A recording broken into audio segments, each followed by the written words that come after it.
Nothing different with my playing career. Where I'm at now is where I want to be. It's where I feel I should be. What I would go back and say to myself is say thank you. Not only to my coaches, to my parents, to the people at Wittenberg. Once that senior banquet and graduation hit, I was off campus. I have seen my former college coach once since then. Just really taking time to embrace those people that got me to where I was. Just one more time. Who knows what kind of impact you can have from that conversation.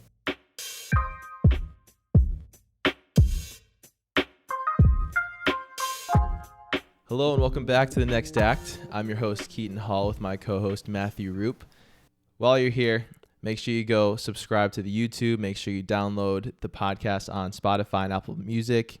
And make sure you go follow the socials so you don't miss anything like these episodes we just released and the one you're about to listen to right now. Today's episode is unofficially sponsored by your fifth round sleeper pick in fantasy football that nobody expects to be a league winner, but it ends up being a league winner, and you avoid doing any sort of crazy punishment, and you get some good bragging rights among your boys or girls, because there's a lot of good girls at fantasy football too now. Matthew, will you introduce our fine guest this evening? Absolutely. I have the pleasure of introducing, one of my good buddies that I've known for a few years now. He had a phenomenal Division III career at Wittenberg, where he was an all-time, all-region player, multiple-time national hitter of the week. So no slouch at the dish for sure. We met at Illinois when we were doing our graduate assistantship, where he helped raise over $415,000 worth of revenue for the athletic department. So obviously not just someone to be afraid of when he's hitting at the dish, but also somebody that is well-versed in the field of business as well. So I have the pleasure to introduce Jack Hollinshead. Awesome. Appreciate you guys having me on the Next Act. Looking forward to a great conversation with you both. Yeah, absolutely. We appreciate you coming on, and like you said, some following throughout the years as we've got it going. So definitely always nice to have someone the stature of yourself be on and share this experience for both our benefit and then everybody else too. So I want to dive into your first act of baseball. What about the sport of baseball made you kind of fall in love with it? Like, what are the little things that nobody else really kind of thinks about that you really drew you into it?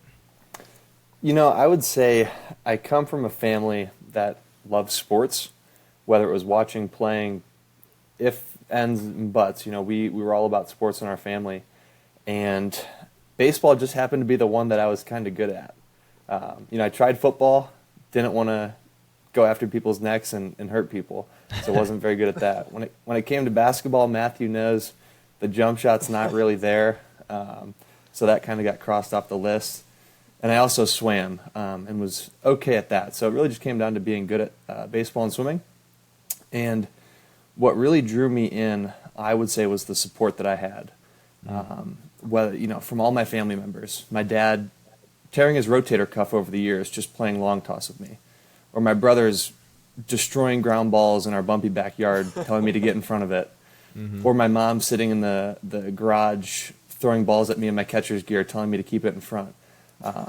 Between those things and then just the endless summer games of backyard baseball, those experiences really just showed me that this was the game that I loved, and it was always a game that I enjoyed. I never saw it as something I had to do, but something that I got to do. And so really just through those experiences, came to love the game and really enjoyed it through what happened to be a pretty long career for me. So now you got me feeling nostalgic over here now. That was a great answer. How much of your identity did you feel was tied to baseball? Like you said, you had a lot of family support behind it throughout the years. So obviously the more support we tend to have from our family as kids, the more we kind of are drawn and attracted to that piece and kind of implement it into our identity. So how much of your identity did you feel was tied to baseball as a whole? This is something I never thought about until after I was done playing. I would say, going through travel baseball, high school baseball, college baseball, I would have never said baseball was my primary identity. I always thought I had great friendships, got involved elsewhere, kind of bounced around a little bit. But when I look back on it now, so much of my life was tied up into baseball, and so much of other people's lives supporting me were tied up into baseball. When I think about my parents' support and my brothers, like I mentioned, really makes me think that baseball was my primary identity for many years. And so now, once I graduated, I looked back on it, and there was a void to fill. So I would say that the identity was much bigger than I had expected once that playing career wrapped up for me. Yeah, and it's funny just like how much of baseball can be intertwined with your life, right? Like you mentioned, you had a good social life, but I bet a lot of those friendships came from playing baseball, right? Or the time you spent with your family, you were probably watching baseball, or they were with you. Like you just don't realize how much of that kind of overlaps, right? And it's funny when you look back on stuff, you start to understand a little bit of that. 100%. Just the endless travel of going to different games all over the place from the time I was really 9 years old. Even if we're at a hotel for a baseball tournament, what are we doing? We're in the lobby playing wiffle ball. Wiffle ball. We're out in the garage playing. We're out in the parking lot playing wiffle ball. Or we see the dads are inside drinking some beers, sitting in the hotel lobby. They're watching baseball, so we join them. Not drink the beers, of course. We were 12 years old, but Of course, watch baseball with them. And so yeah, it really is crazy to think about how much baseball was and still is a part of my life. Yeah, absolutely. So when you got to Witt, you were able to make an immediate impact. You played 32 games as a freshman, which is nothing to slouch at. What was it that allowed you to kind of step into that new situation, the new role, new environment, and just kind of make it such an immediate impact? Yeah, I would start off by saying when it came down to my recruitment process in high school, I really wanted to go somewhere where I had the opportunity to play. I could have had an opportunity to try and walk on at a couple Division I schools and try to go that route just to have the Division I experience. But when it came back to me, baseball was about being fun and having the opportunity to play. So I wanted to go somewhere where that was the primary focus. I was fortunate early on in my high school career to have met Brian McGee, who at the time was the head coach at Lake Erie College, but his first year as the head coach at Wittenberg was the year before I went there. And so he was somebody that I believed in, somebody that I connected well with, and somebody that I knew when he said his goal was to turn around that program, that he was going to do it. A lot of our conversations were centered on, me coming in and being a centerpiece of his first true recruiting class. And so, I bought into that message from the time I was still in high school, and my true focus was on just being a leader, being somebody that would walk in there and play the game that I know how to play, be coachable, and really just try to turn things around. Losing is not fun, and we did a lot of that our first year. Over the last couple of years, things have, my last 3 years there, and then since I've left, Wittenberg baseball has been one of the best Division III programs in the NCAC, which is arguably the best Division III baseball conference in the country, and then one of the best Division III teams in the region. So, again, just primarily focusing on the opportunity to play, and then once I got there, just doing my thing, working hard, and really trying to be the best student of the game that I could be under what I thought was a great coach. Yeah, you lead me right in my next question, and you hit on it, right? You got in as a freshman, and you guys had like a 328 win percentage, right? So like you said, tough first season, but then by the time you left, you guys were well over 500, close to like a 700 winning percentage. And then since you've graduated, right, Witt's won 27 games, they've won 32 games, and as you mentioned, like that, those are really, really good seasons. And I can't help but think that your class had a large portion to do with why things are the way they are now. What are some of those big changes that you saw from year one through year four that kind of helped, trying to change the culture there? I would start at the top. Coach McGee with my recruiting class really brought in a lot of high character guys. One of those guys was actually somebody that I grew up playing baseball with in my backyard, Jack Seifert. We lived 5 houses away from each other. He went to a different high school, but we both ended up at Wittenberg competing for the same team.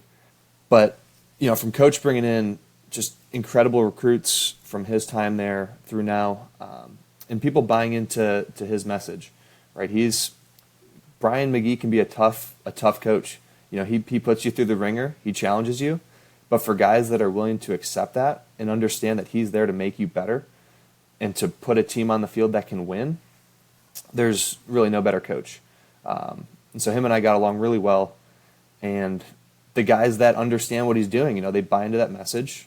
and it shows. The team has really started to turn things around, and it's fun now to be on the other side of things as an alumni and see that success.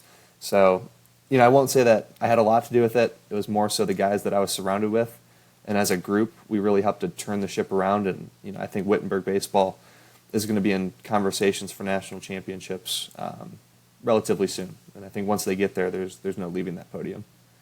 Ladies and gentlemen, don't let Jack sell himself short. This man was an all-region player, 2-time all-conference, 4-time player of the week, Division III hitter nationally, 1 time, team of the week nationally 3 times. This man, don't let him sell himself short. He had a phenomenal career and was one of the reasons why that program is where it is. No, and it's funny you bring up the accolades. I always think back to my career, and what really gets me nostalgic, I think about back to what I missed the most. People say, "Oh, you're not going to remember the home runs. You're not going to remember throwing guys out at second base." It's a lie. I think back to the feelings of hitting home runs, throwing guys out, keeping a ball in front of me with a guy on third base. Those feelings are great, but it does come down to the friendships. I miss being on the bus trips. I miss being in the hotels, getting into trouble. I miss making fun of Coach McGee's bald head. Those are the experiences that you really miss when it comes to college athletics. But I will say that the accolades, the home runs, all that stuff, it's fun to remember as well. That's so true.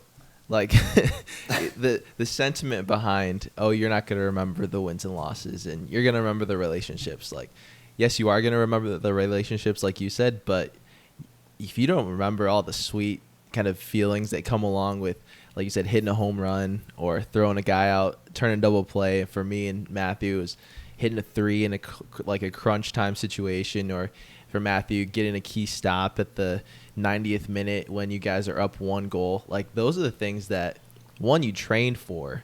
Like, those are the moments that you put in all the work in the preseason and offseason for. So, like, how could you not relish in that moment of, okay, this is where it actually paid off? So, like, that's a crazy feeling and just keeps you coming back for more.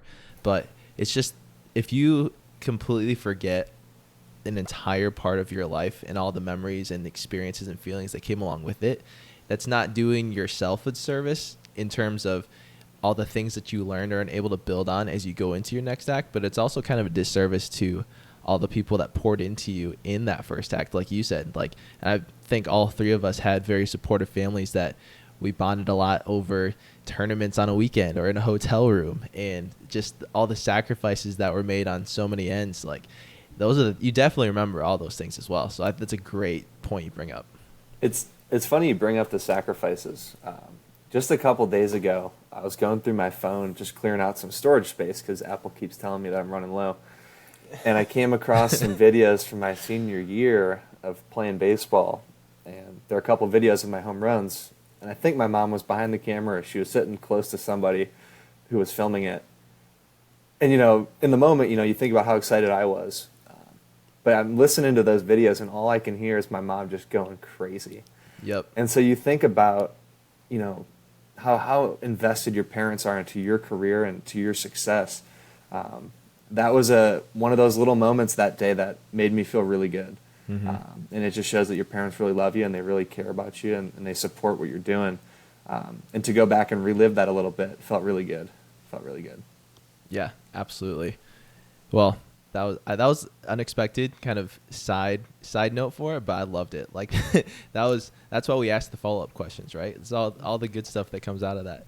Kind of going back to the turnaround you had with Witt baseball, what were some of the moments that you kind of felt that, okay, we're actually turning it around instead of it being all talk? Because for a lot of teams, you can say, oh yeah, we're going to turn it around this offseason, we're going to do all the things you need to be successful, but then there's a difference between the teams that actually do and then the teams that don't. So what was it, was there like a moment, or were there some different times where you felt like, okay, you could tell that it's actually getting turned around?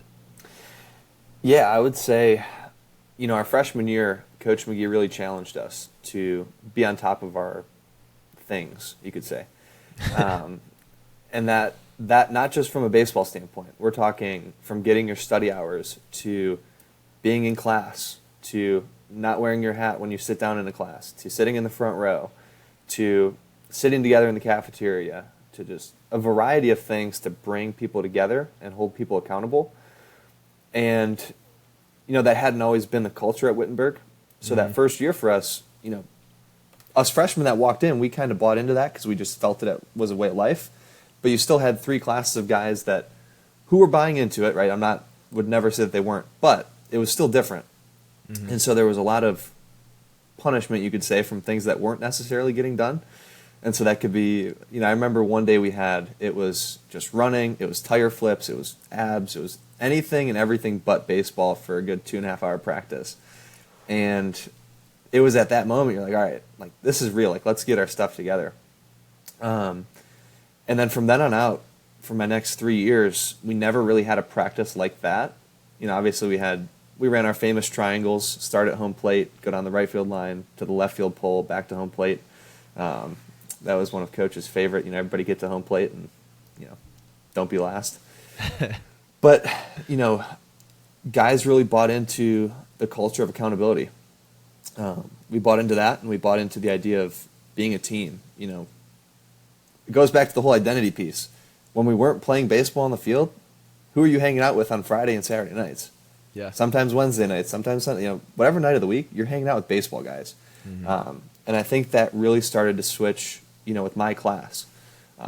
The baseball team was really close. We had a lot of good times.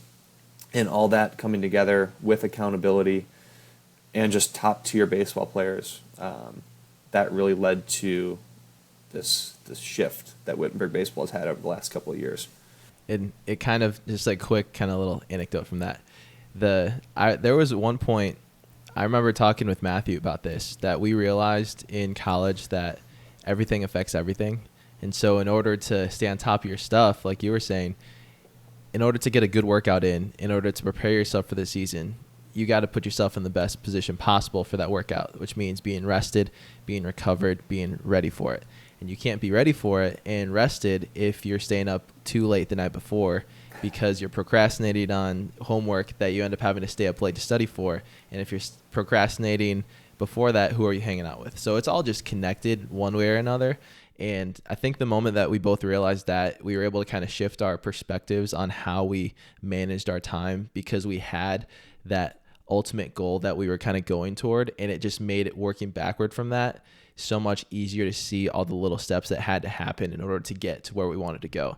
And granted, you can do all those things and still not get to where you want to go, because that happened to me, happened to a lot of people. But just that realization is so huge in order to even give yourself a chance for that success. And the same thing happened to me. My 4 years there, I never got to compete for an NCAC tournament. Mm. Now, my senior year, I will say they adjusted the conference schedule due to COVID, and we should have been in the tournament. So I will go to the grave knowing that we would have had a chance at Worcester and Denison, and I think we would have made a run for it. But, those 4 years, that was probably one of the toughest things for me to look back on, was just the regret of, we never had a chance at playing for a conference championship. And so no matter how many home runs I hit or how many RBIs I had or whatever stat you want to look at, still never had a chance at competing for that championship. And that is certainly one of the tougher things to think about when it comes to the career. Yeah, definitely can relate to that. It's it's a tough pill to swallow when you realize you can do everything right and still not work out for you. And that's true with sports. It's true with life. So it's just the unfortunate thing about life not being fair. But it's also, it's unfortunate, but also there are a lot of things you can learn from it as well. But you could give a whole TED Talk on that, honestly. Yeah, absolutely. So as you kind of go into your senior year and you're coming up to the end of your career, when did you feel the weight or like the significance of your playing career coming to an end? Was it kind of the year before when you got gearing up for senior year? Or was it kind of the morning of your last game, or did you not feel it until after? It's a tough question. It certainly didn't happen my junior year. That was the year we had COVID. We only played played maybe 10 games in Florida and came back when our season was over. So that was just a really weird year for us. especially, of course for the seniors that was their final games. Never really had a chance to finish out that season. But then for us juniors, it was like, it's March and now we're the senior class. We're the leaders of this program a lot earlier than we had expected. And so I would say I felt the weight. For me, I was balancing. I had a couple opportunities to continue playing, both at Wittenberg and then a couple Division I opportunities. And so, I wouldn't say I ever really felt the weight, which could be a good thing, could be a bad thing. But, I was trying to think about what was next for me. And, I was balancing the opportunity of potentially continue playing to balance the opportunity of looking for a job or to go somewhere and coach, to go somewhere and get a graduate assistantship. So I would say there wasn't really a weight of my career, but more so, when February, March rolled around, it's like, all right, I got a couple more games left to play, but, what am I going to do May 15th, when the baseball career is potentially over? Mm-hmm.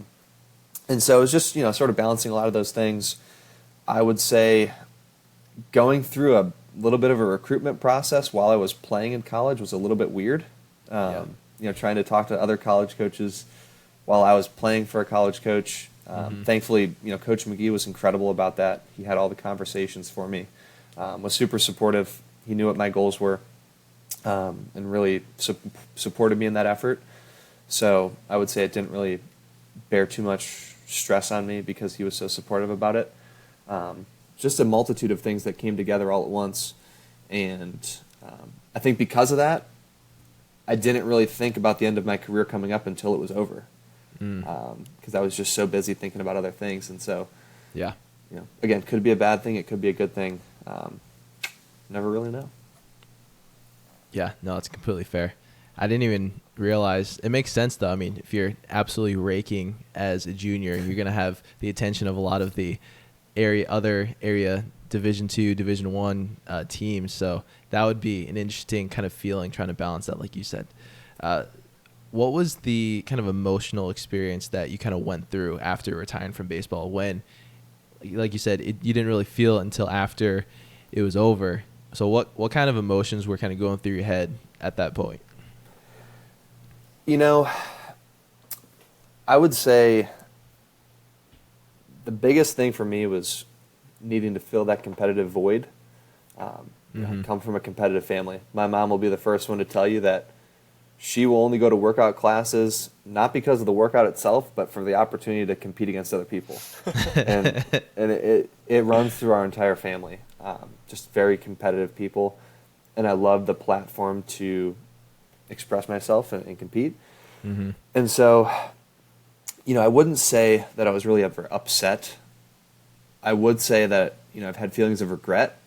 And the regret coming from not sticking around at Wittenberg for one more year or not pursuing an opportunity that I had to go play at the Division I level. And I won't say that because I thought I had the chance to be a professional baseball player. I just regret it because I didn't have the chance to continue to play. One more at bat, one more road trip, one more, who knows what that one more could have been. And so between that and then just trying to fill that competitive void, fortunately for me, I found that outlet in working out, playing golf. Golf's a never-ending battle of trying to hit a ball straight. And so just trying to find different things to do, staying busy, staying active. I really tried to keep myself busy to avoid from really going down a rabbit hole of regretting it so much that I let it affect my life in a negative way. Or just thinking about what could have been, right? There's always that situation of if I would have done this or that or who knows. But I definitely know that I kept Jack busy on the driving range, asking him to try to fix my swing. So he's definitely a better fundraiser than he is golf coach because I've still got a mad slice going on. Well, I will say it's not good to take golf advice from somebody who also has a slice. But I get your point. Hey, if we're going to talk about fundraising, though, I got to be better at golf eventually. So we'll see. There you go. Hand in hand. Exactly. But, in the time that you retired, what did it feel like, not having your entire schedule revolve around baseball? Did you feel a sense of freedom? Were you a little bit lost? Kind of walk us through, those feelings. That's one of the biggest things that we still, like, we talk about that in college athletics today, is how can we set student athletes up for success when they're done? You're used to this rigid schedule of 5 a.m. workout, 7:30, 8 a.m. class, till 1, 2 o'clock. Then you got to go to practice, go to study table, do all this stuff. And your day is planned from sunrise to sunset, and there's very little time to, get into trouble and do the wrong thing. So I would say for me, I tried to keep as much of that structure as I could once I got going in Champaign, Illinois. That summer, obviously, I took a lot of time to relax, work, make some money, kind of do my thing. But once I got back into the real world, per se, in Champaign, working what we both know is a full-time job, as a graduate assistant, going to class, working quite a bit. So I tried to wake up every morning and go work out, 4:30, 5 o'clock, keep that same schedule, go to the office for, a couple hours, and I kept myself busy from sunrise to just about sunset. And that structure helped me maintain sanity in my life. And it's something that I still do to this day. I get a lot of slack for it. Like, why are you waking up at 4 o'clock to go work out? Well, that's what works for me, right? Find what works for you and keep going at it. There's no sense in going after somebody who wakes up in the morning to work out when you're somebody who doesn't work out. So yeah, that's the approach that I take, and it's really just about trying to find that structure and sticking to it as much as I can. Yeah, no, I love that. That's one of the biggest things, like you said, to try and replace or replicate, because as a student athlete, even if you didn't have it planned out for you, there were so many things that were requiring your attention and your energy and your effort that it was almost set out for you. Even if you were kind of bad at project management, there were just things that were required at certain times, so it was almost inherently laid out for you. So it's very easy, if you don't have that realization and that structure to fill your day in a similar manner, to where you can it's very easy not to do that. And it's very easy to kind of drift and let the day kind of happen. And the next thing you know, it's 5 o'clock, and then you eat dinner, and then you watch TV. And then next thing you know, it's 10:30, 11, then you go to bed, and then do the same thing over and over again. So it's definitely something that you don't want to throw away your first act for, because there's so many things that are valuable from that first act that you can carry over into the next act. So I love that answer for sure. And there's so much to be learned from the student athlete experience. Mm-hmm. It's tough. In my role, we talk to a lot of former student athletes, and we hear about their experiences. We try to get them to draw on the positives. The reality is there's a lot of people that go through the student athlete experience, and they may see it as more of a negative. It could have been a bad relationship with a coach, or just that they were overworked. Mm-hmm. And, it hurts to hear that stuff, because I think a lot of those people they aren't looking for the positives. Yeah. The friendships that you make 100% outweigh any negative that you could ever have in a college student athlete experience. Mm-hmm. But also the structure that you can learn, the grit, the determination, the goal setting. If you take those things from a student athlete experience, your relationship with the coach would never outweigh what you could have taken from that experience. And so that's something that we deal with on a daily basis as fundraisers, talking to former student athletes. And it really is just an interesting balance. And we try to, we're not going to persuade somebody to think differently about their experience. It's obviously a personal thing. But it's the reason why I got into this industry, because that experience was so impactful for me. My goal is to fundraise and to make student athlete experiences better for, future people that walk the campuses of University of Pennsylvania. So again, it's just, it is a really interesting balance that you see with the experience of student athletes. Yeah, absolutely. So what were the kind of biggest adjustments you had to make in your retirement? Was it that structure, or was it something different? I wouldn't say so much the structure. For me, it was getting into keeping myself active and working out for myself. Mm-hmm. For even before I got to high school, my workouts were told for me what to do. I had all my lifts written out for the week, and that's what I went off of. Yep. Never had to do my own thing. Always working out with somebody else, and always in a pretty competitive setting. Once I got to, that summer after I graduated, I maybe worked out 3 or 4 times. That's just transparency. Took some rest time and Yep. made my way to Illinois. Once I got to Illinois, it took a little while to get into the routine of working out and figuring out what I really wanted to get from it. But once I did, it really was a beautiful thing. I found working out to be enjoyable. I see it as like a reset. I see it as a way to free my mind up, and I do it for myself. It really is a powerful thing. So I'd say once I figured that out, that was really the biggest adjustment for me, and it's something that I look forward to just about each and every day now. And to kind of go back on your point of like what works for you, right? We can tell everybody how many times you bugged me to go to the gym with you in the morning, but like that's not my thing, right? Like it didn't work for me. Like I found my time like right after work, I'd go over to the Arc and I'd get my run or my lift in then. But it's just funny, like right, you just got to find what works for you. And we both did similar-ish things, right? But you were very much, you were more committed and you did it in the mornings, and that just wasn't for me. And that's okay, right? Everybody's going to have their own way of doing things, and I think it's just about finding what works for you. Yeah, 100%. I mean, if I talk to coworkers, I talk to friends about this. It's like, look, chances are you're not going to be crazy like me and wake up at 4:30, work out for a couple hours, and then go to the office.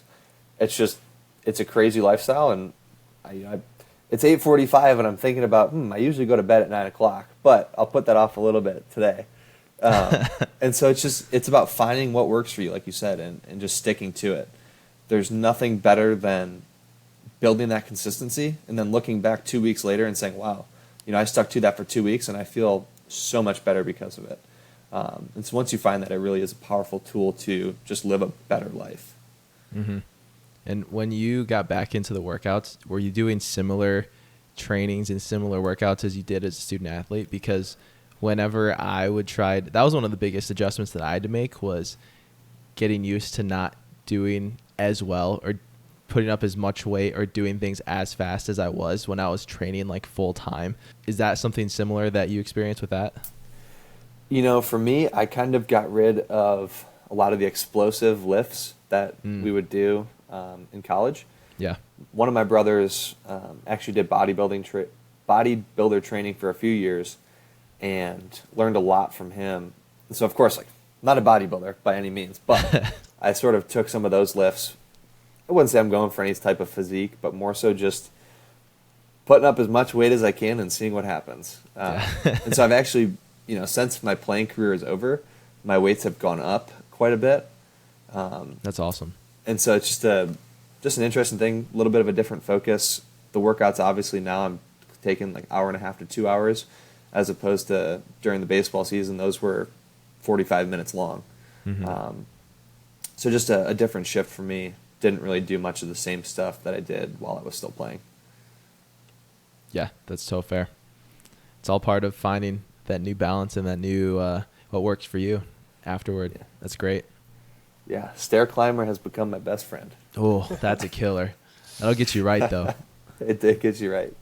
So Jack and I met at the University of Illinois when we were doing our graduate assistantship. So kind of a transition into his next act, right? Like working in development, which is, I think, where you want to be continuing. But you had the opportunity to, work in the annual fund. You helped generate, over $415,000 over your 2 years there as just a graduate assistant. Now you're working at the University of Pennsylvania as the assistant director of annual giving. I believe that's your official title. So when you're going through this process, what are some things you did and some people that kind of helped get you to where you are? The process for me was very similar to the process that I took when I was a senior in college. Going into my that spring semester, my senior year, I connected with my advisor at Wittenberg, and she told me, she said, just send out as many emails as you can and ask people if you can ask them questions. And so really 2-3 times a week for a good 10 weeks, I was just having really basic phone calls and Zooms with people in Howard Milton's position, who was Matthew and I's boss at Illinois, people who led development shops in athletic departments all across the country. And a lot of those conversations were the same for me. And I say that as a good way because I'm like, wow, this is something I'm really interested in. They were all saying the same thing in that they get to do cool things, right? You're going to football games, you're going to basketball games, you're seeing soccer student athletes get All-American awards. And at the end of the day, all our job is to talk to people, develop relationships, and bring in revenue so that all the student athletes can have a better experience. And so that really struck a chord with me, as I've had I had some experience in fundraising, and I loved being a student athlete. So, all right, let's do it. So I took the opportunity at Illinois. Went through a great year and a half, 2 years there. Was fortunate to work with Howard, Zach Goins, Bobby Busboom, Matthew. You and I know that list is never ending. And Can't forget our boy Dustin. Dustin Boyer, Kevin Mitchell, Corey Ansfield. The list is, it's just an incredible group of people there. And every single one of them was always willing to lend a helping hand, to answer questions, to put you in the position to succeed, and to give you that experience that, let's see if development is really what you want to do. And through that experience, I knew that this was what I wanted to pursue. And so, as that coming up on, December of 2022 is when I started to think about, all right, let's start to think about what's next, right? I'm not going to wait till graduation because I don't want to be behind the eight ball on things. And so started kind of seeing what jobs were coming about. Went through the interview process at Ohio State. That was my first interview for a full-time position in college athletics, and it was a great experience for me. And then took a couple more months to, see what else was out there, talk to Howard, talk to Zach, really to game plan what was going to be best for me. And I had an interview at the United States Military Academy in West Point, New York, more formally known as Army. Went out there, had a great experience. But while I was out there, I had a conversation with somebody that worked at Penn. And Penn was never on my radar. I, transparently never even thought about going the Ivy League route. And so through the power of networking, had that conversation with Penn, and was fortunate to ask them quite a few questions about their role, about what I would be doing, yada, yada, yada. 2 weeks later, had an offer to go work there. Went out to Philadelphia, got to see a little bit of the city, but really moved here without knowing what Philadelphia was. And this could be an hour-long conversation about how great it is, but I'm fortunate that I moved here. Philadelphia is a great city.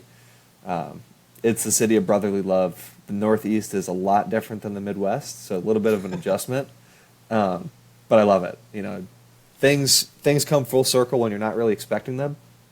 So it's a long answer to say that the power of networking and having really great people by my side to get me to where I am. Just a unique story, and happy to be in Philadelphia. I think one of the cool things, at least from our experiences at Illinois, is that we both got really long leashes to do stuff, but people were right there to kind of hold our hand through it if we needed help, right? So we had the ability to go out and do stuff on our own and try to make an impact while we were there. But if we needed help or we fell a little bit short, the people around us were there to help us out and lift us back up, which I think really made an impact on me moving forward. And it sounds like, you had a similar situation, right? And it helped you kind of get to where you were, just with all the experience that you kind of gained. Yeah.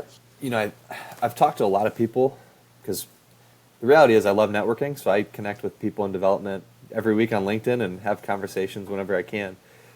And I've connected with a lot of people that were in graduate assistant roles who have similar titles to Matthew and I, and their experiences are a lot different.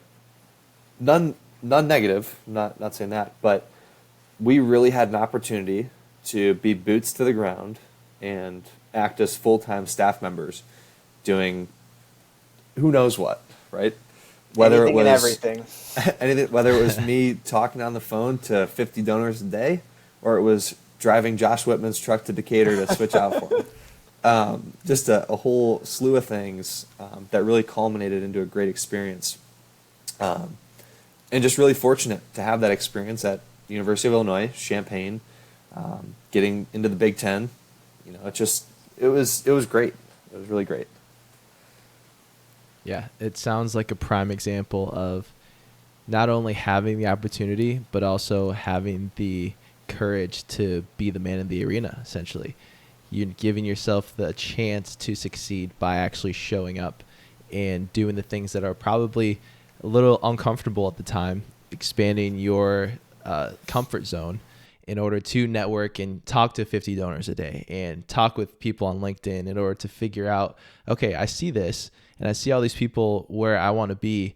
Let me put myself in a position to be rejected, but also be in a position to learn more. And like in your experience, you found out a lot of really great things that led you to where you are right now. So that's just great highlight of the importance of showing up and actually putting your feet to the ground, like you guys were saying. Yeah, and Matthew can attest to this. We always made jokes about our graduate assistant contract, and one of the big things was 20 hours a week. Well, the reality is it's a lot more than 20 hours a week. Mm-hmm. And transparently, Matthew and I could have worked 20 hours a week, and we would have gotten our job close to done. But we put in a lot more because we worked our asses off. And we wanted to make an impact. We wanted to learn. We wanted to meet people. And we wanted to set ourselves up for the next step. If you're only doing that bare minimum of 20 hours a week, you're not putting yourself in a position to make an impact, to make a name for yourself, and to put yourself in a position where you can get an opportunity to go be a director of ops at the Ohio State University or to go work at the University of Pennsylvania. Yep. Those opportunities don't come about for people who are doing that bare minimum 20 hours a week. And I think we both felt very fortunate to be in the roles that we were, right? We kind of hopped into a Big Ten university. And you know what they say, kind of like opportunities seized multiply, right? Because we took advantage of our time there, we were able to get to the next step, right? I think you're at a location that you would say you didn't know at the time, but it could be your dream location, right? I think you're extremely happy with where you are. You're at a great level for your first real job, right? I think there's a lot of people that would kill to be in your spot, but I think it's because you've taken advantage of the opportunities that you've been given. Yeah, I mean that's that gives us the perfect opportunity to say, Howard Milton, thank you for taking a chance on Division III guys. Thank you, Howard. But I think it's so unique, right? Because Division III student athletes have a much different experience than that of Division II and Division I.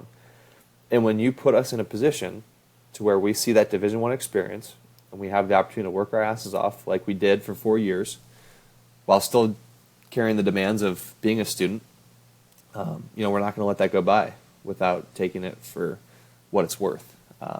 So really, really great. Really great. If you're listening right now, that last 5-10 minutes, go re-listen to that. If you have any sort of confusion about what to do, there's a lot of good nuggets of wisdom, some good advice there.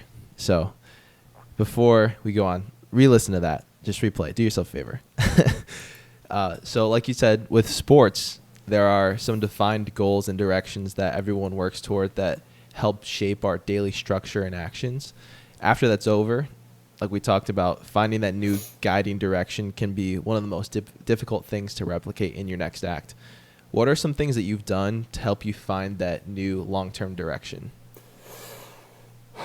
That's a question that I'm still trying to find answers to. For me, it's about every day I think, how can I be better than the day before? As cliche as it sounds. Now that I'm working the full-time job, I have things that have to get done on a daily basis. I have things that I have to think about on a much larger scale of trying to build my travel schedule for the next 12 months. I've never thought about that before. And so for me, it's really just been about trying to become the best person I can be. And again, not trying to sound cliche. And so that comes from, first of all, focusing on myself, of making sure I'm working out, making sure I'm eating right, making sure I'm reading more, Matthew. I've been reading close to 20 pages a day. There we go. And so doing those things first, making sure that I'm putting myself in a position to be physically and mentally prepared for whatever is thrown at me. When it comes to the work life, I try to have as best of a work-life balance as I can be. I see my 24 years old. I'm willing to put in 50 to 60 hours a week because I don't have a family to go home to. I don't have kids. I don't have a dog. I don't have any of these major responsibilities that my 30, 40-year-old colleagues have. So I see myself in a position to really work my butt off and make an impact. And so it all just comes down to getting things done, but getting things done as best as I can and trying to take things to the next level. Taking things from my experience at Wittenberg to my experience at Illinois and implementing what works well here at Penn. So I'm not sure if that, I think I went in a bunch of different directions there, but hopefully that kind of directs towards what you're going for. Yeah, absolutely. And the thing about people like us who are still pretty fresh into our next acts, there's not a guarantee, there's no instruction manual on how to find that kind of new guiding direction, that new long-term goal. And that, for me, that's been one of the most difficult things to put into practice, because I have an idea of the things I want to do, but just finding time and making time to plan out your steps and look for information on how to even know what steps to take. Like, that is one of the most difficult things to do because we're so used to having that structure and having that goal, and then trying to recreate it for yourself and redefine it for yourself is something that I feel like a lot of people can get caught up in, feeling like they're behind if they don't have it. And if they do have it, sometimes it feels like it's so far away, it's tough to stay on track with it. So it's definitely one of the unique parts of being in our 20s, because it's scary not having that long-term guiding direction, but also it's exciting because you can create that long-term direction. Yeah, I would say, just reiterating what I said and kind of going off of that, for anybody figuring out how to put themselves in the position to succeed in that next step, in their next act, focus on yourself. Don't think about, how am I going to be an athletic director in 10 years? That'll come. Those answers will come. It first comes down to focusing on yourself, right? Keep working out. Don't sit on the couch and play video games 5 hours a day. Get out there, work out, get your mind right physically. And then once you start to develop routines there, get into routines with reading, get into routines with praying, get into routines with going to church. The things that can put yourself in the position to be the best you, do that. And then once you start adding in a 40-hour work week schedule, once you start adding in all these other responsibilities, you're going to be in a position to attack them with the same mentality that you have of going to the gym every day, of making sure you read 10 to 20 pages a day. Those routines are going to carry over into a lot of your daily life activities. And for me, that's been easily the reason that I found the success that I've had. Yeah, that's great. And it kind of, Matthew, I feel like I'm talking a lot with these questions, but it leads really well into a next question of redefining success, because in our first act, success is laid out for us. It's winning a championship. It's hitting a home run. It's making sure you're getting A's in your classes. You're having good relationships with your teammates, coaches. Once that's over, there's not that defined success parameter in our next act. Sometimes there is, but success is subjective based on who we all are and what our goals are and what we all want our direction to be. So how did you redefine success for you?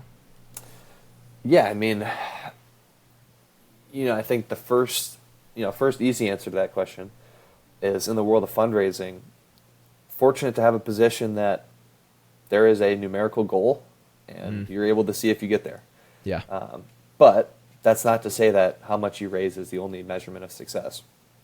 The world of fundraising is tricky because, it's about building relationships. Sometimes it takes 3 years of going to meet somebody, keeping consistent communication, to ever see that person make a gift to what you're asking them to give towards. So that, there's a long game that we play.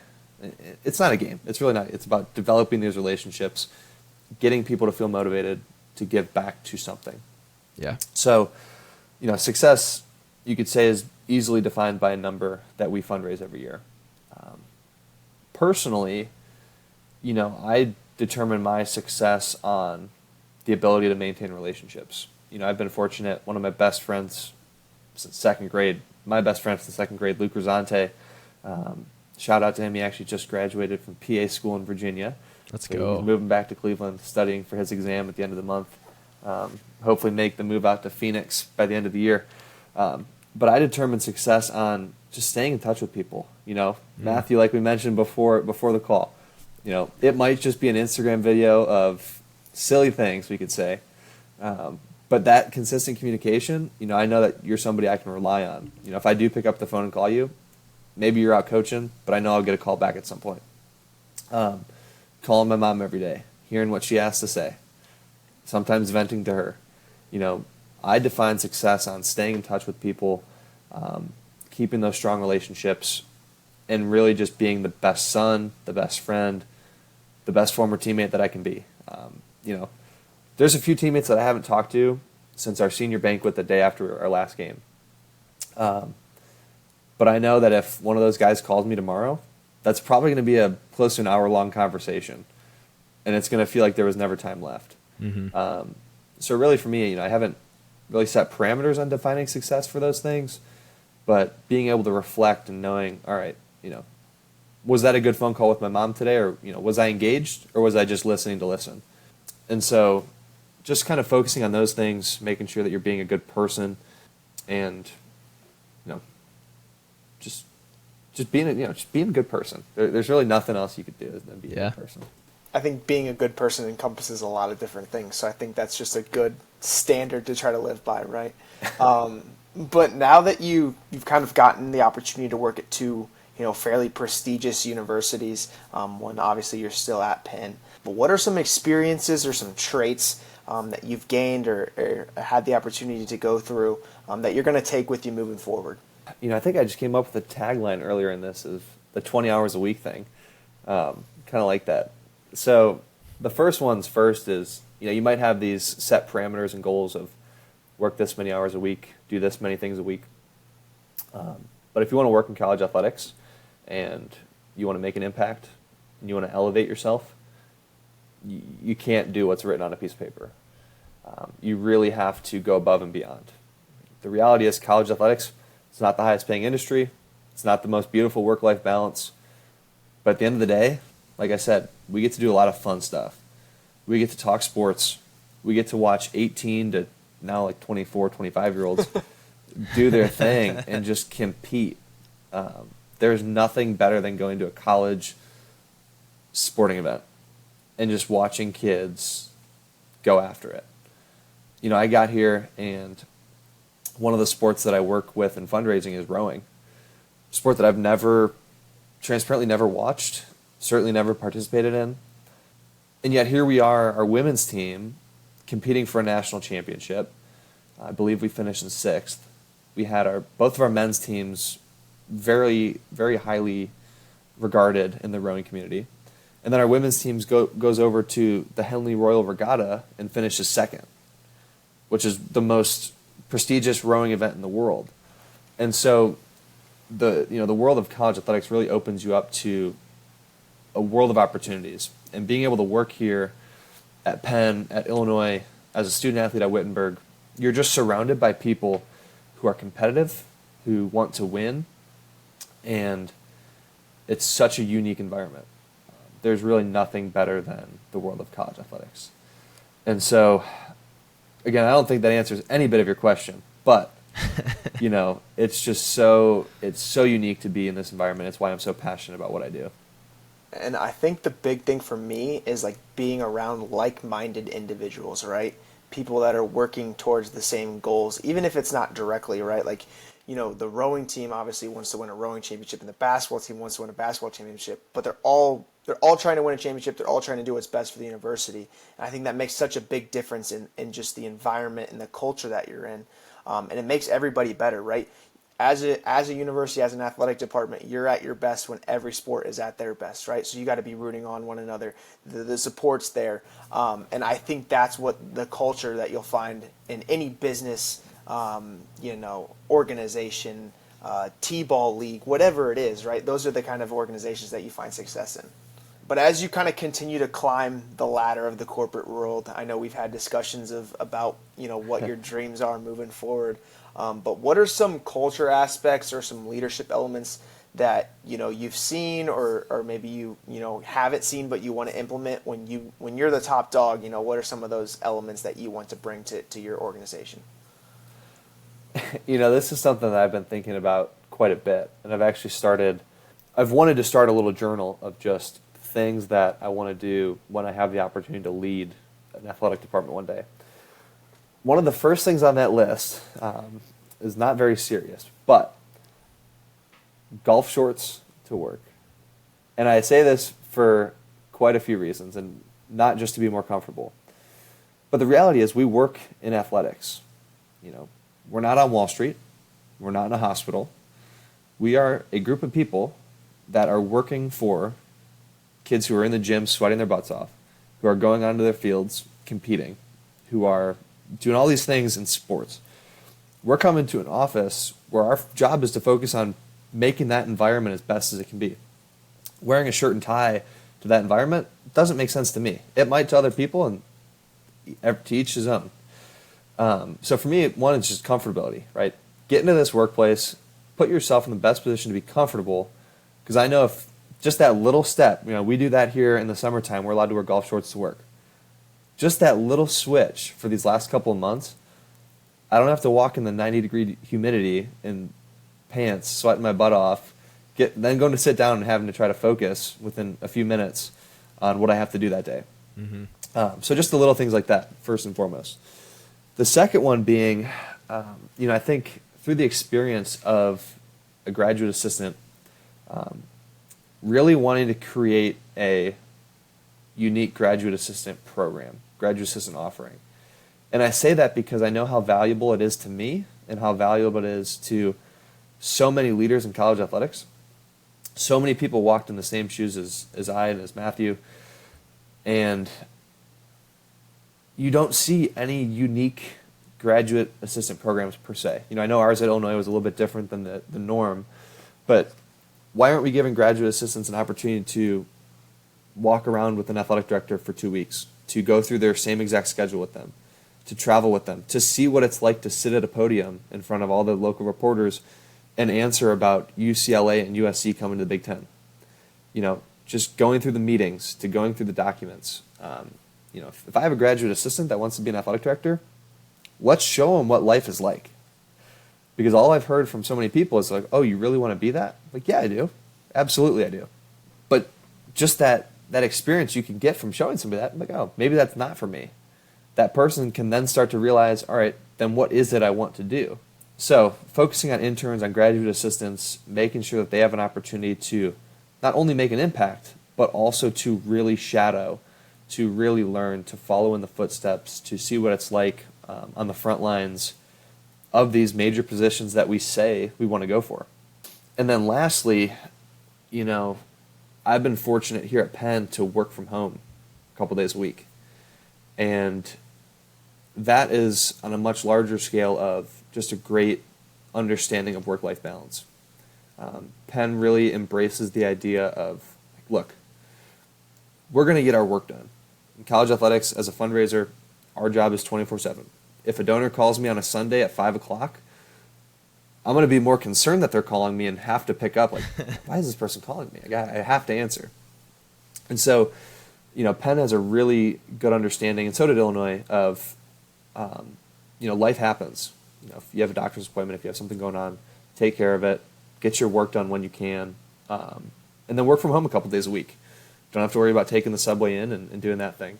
So I think being exposed to this environment here of work-life balance, of working from home a couple days a week, while it might be somewhat minor, that's something I would definitely want to carry with me as I elevate to leadership positions throughout college athletics.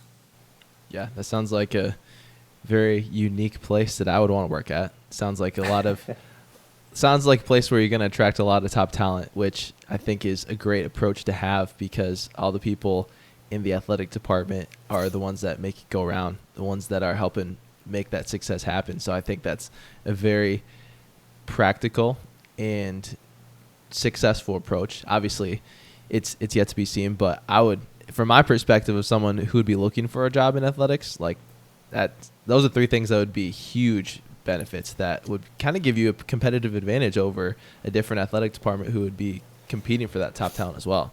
So those are some great ideas. I like it. Yeah. And again, I think it's just about being transparent about the industry that we're in.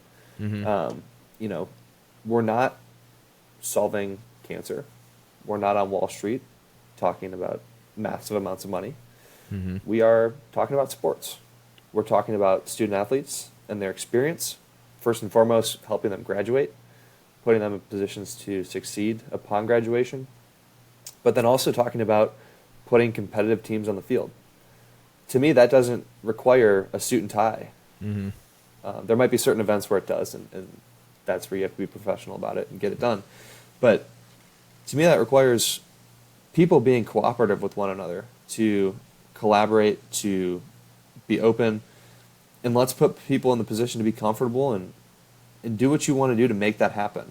There's a reason why we're still fundraising, why we still have all these different things, because we haven't figured out the right way to do it yet. Mm-hmm. And so it's just about trying to implement new ways to find that right niche to really boost the entire athletic department.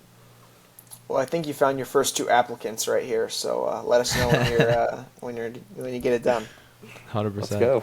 Let's go.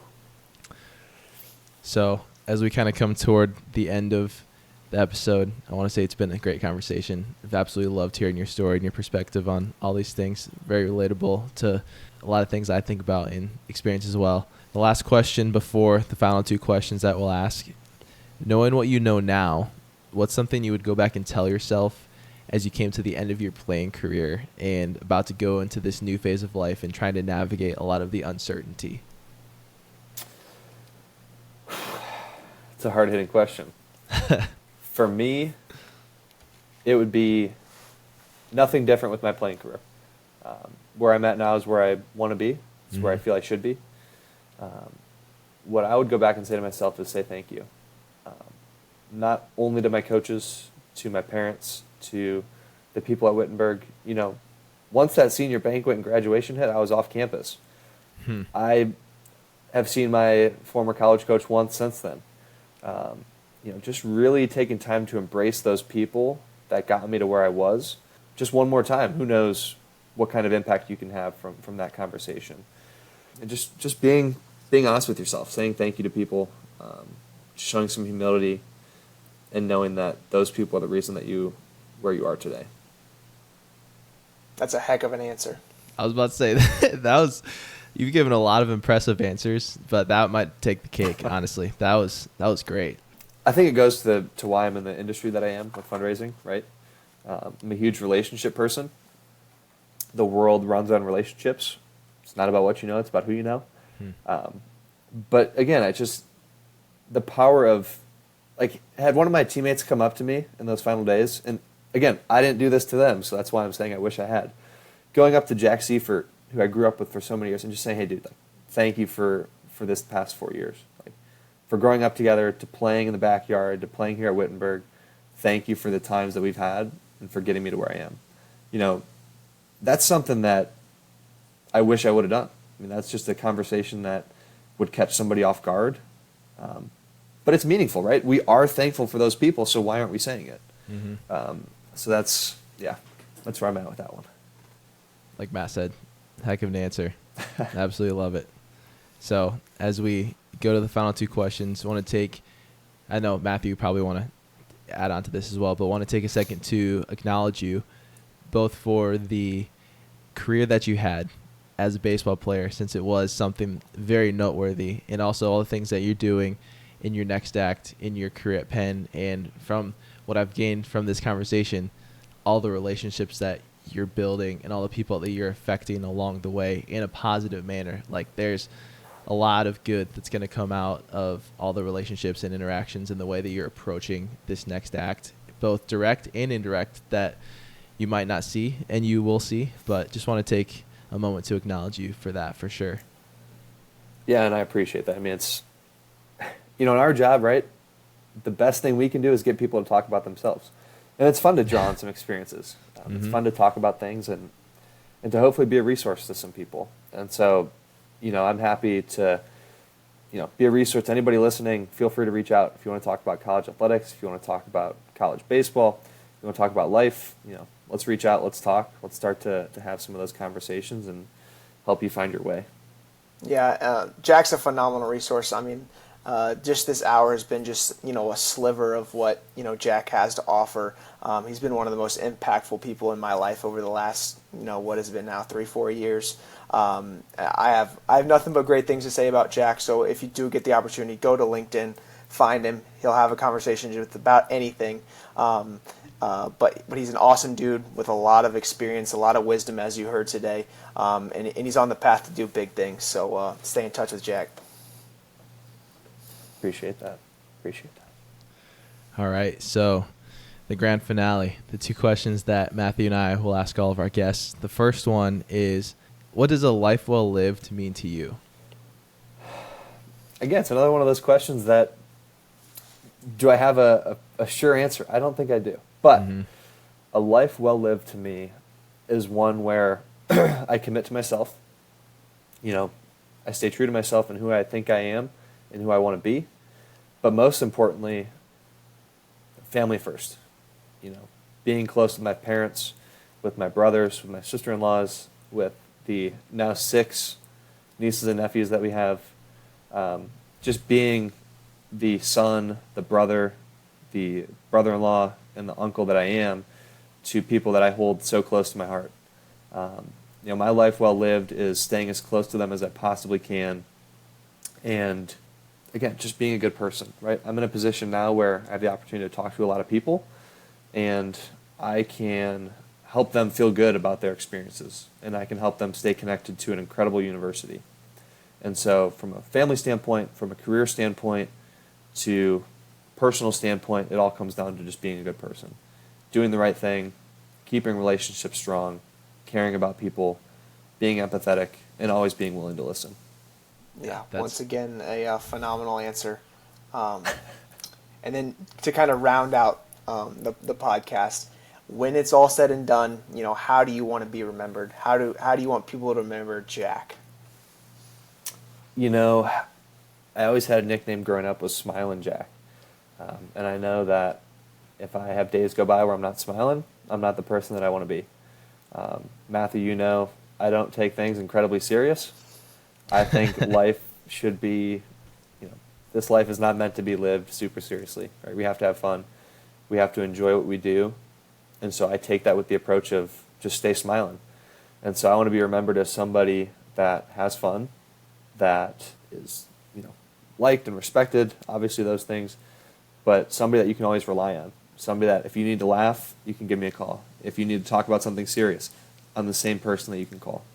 And so I want to be remembered as somebody that, doesn't take life too seriously, but at the same time has made an incredible impact, not only on their family, on their friends, in the world of college athletics.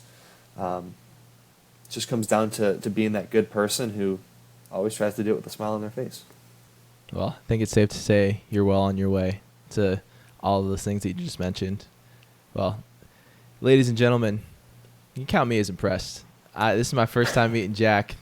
Matthew knows him before, but I'm very grateful for a guest as knowledgeable and wise and just a good person to have a conversation with. I had a lot of fun, and I hope you did too. And I really appreciate your time. Like you said, it's a little past the 9 o'clock bedtime, but definitely appreciate the extended hours from you. No, and it goes back to what we talked about a little before we started the call. I've been following this along a little bit, and I think what you're doing is great. This is a unique way to connect with people, to share stories. And again, if somebody listens to 5 minutes of this, who knows if that 5 minutes is going to be something that they can carry with them. Mm-hmm. And so carrying the platform where it's not just about, talking about dirty things and jokes and the variety of podcasts that we see now, but really trying to carry on a podcast that, leaves an impact on people, that's pretty special. And to be asked to be a guest on here and share some of my wisdom, it's pretty impactful. And it's something that I enjoy doing. And again, happy to connect with whoever's listening. And if you have questions, please don't ever hesitate to reach out. Definitely appreciate that. And I know I'm going to have a lot of fun listening back to this and editing it, getting ready for the people. But if you're listening, thank you so much. If you're not listening, you're not going to hear this anyway, so it's all right. But make sure to, again, subscribe to the YouTube, download the podcast so you don't miss more great guests like Jack. Matthew, anything else before we sign off? I don't think so, Keto. All right. So, Jack, again, thank you so much. And for myself, Keaton, and for my co-host, Matthew, let's make sure the best is still yet to come.